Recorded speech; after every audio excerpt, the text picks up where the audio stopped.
You know, this question was asked also by one of your other writers. I can't find a balance between this world and the next, dunya and akhirah. I said there is no struggle. Everything we do in this world is for the akhirah if your intention is right. If you're going to work for the right reasons, if you're staying away from evil deeds, if you're remembering Allah when you're supposed to, if you're eating what you're supposed to eat, if you're saying what you're supposed to say, you can live in this world and have a great time and still earn your Jannah. Allah doesn't want you to have a horrible time in this world. You know, I don't know why we have this concept that we have to kind of cut ourselves off from this world to earn Jannah. No. You have to make the most of this world to earn Jannah. We have very little time on this earth. I mean, half of my life is spent sleeping. And the few hours that I'm awake, take away the time I have to relieve myself, get dressed for work, stay and commute to the job, put in the 8 hours at work, and come back. What do I have, 2-3 hours of free time, technically free time, that I actually have some control over? How about I make the most of that free time? You know, that could change my life. Those few hours that you have free after work, or that commute to work instead of listening to useless news, you know, about the weather and the Dow Jones Industrial Average. How about you listen to something productive in that time? Listen to some Qur'an, listen to something that will increase your knowledge. Listen to, you know, a good discussion that will help you understand things better.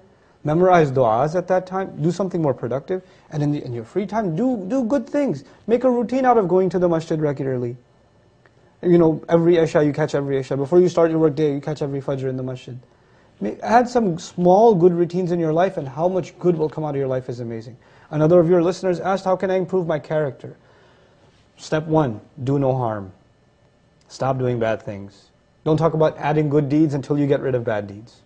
You know? You can't talk about giving a patient medicine until you stop the bleeding first. It doesn't make any sense, you know.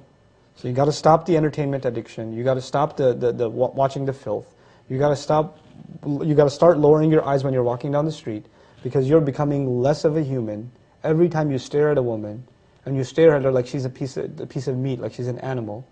That just means you've lost respect for a fellow human being. That's all that means.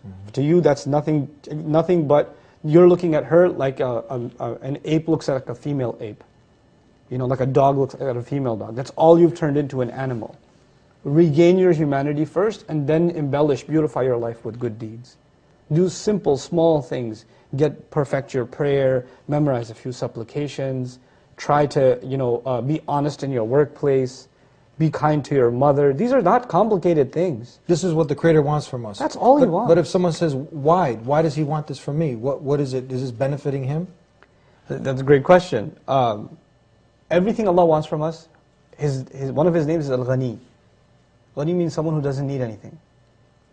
And He told us that in an ayah in which He basically told us to do certain things, and He says, فَهُوَ الْغَنِي, and He's free of need. وَأَنْتُمُ الْفُقَرَاء, you're the ones that are bankrupt. Now, in that ayah, He doesn't need anything, and we need everything, because we're bankrupt. And then He told us to do a few good deeds. And if you do a few good deeds, He will make you ghani. He'll make you free of need. He'll shower you with blessings. Not only are good deeds beneficial to us because they in and of themselves are like medicine, but they bring with them bonuses in this world and the next world. You be kind to your mother, and you never know.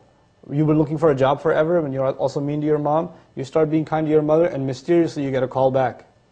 I want you to come in for an interview. The blessings of being kind to your mother.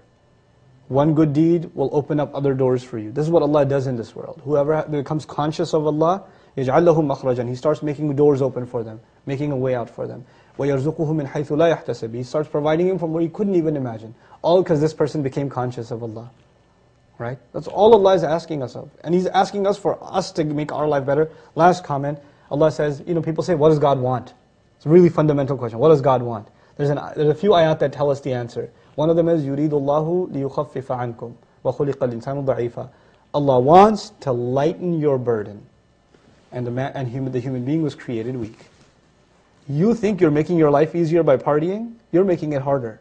I want ease for you. I want to take the burden off of you. You just don't understand it. You're too weak.